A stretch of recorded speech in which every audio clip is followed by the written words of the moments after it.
ओडिशा में 2 जून को हुए भीषण ट्रेन हादसे के लगभग 2 दिन बाद उन पटरियों पर रेल सेवाएं फिर से शुरू हो गईं, जहां दुर्घटना हुई थी।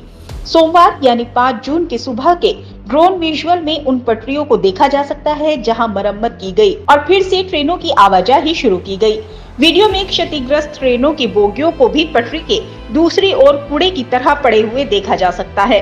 बता दें कि हादसे के 51 घंटे बाद इलाके से गुजरने वाली पहली ट्रेन मालगाड़ी थी। इसे 4 जून की रात को रेल मंत्री अश्विनी वैष्णव की मौजूदगी में रवाना किया गया था। इसके बाद सोमवार सुबह एक पैसेंजर ट्रेन इन पटरियों से रवाना हुई।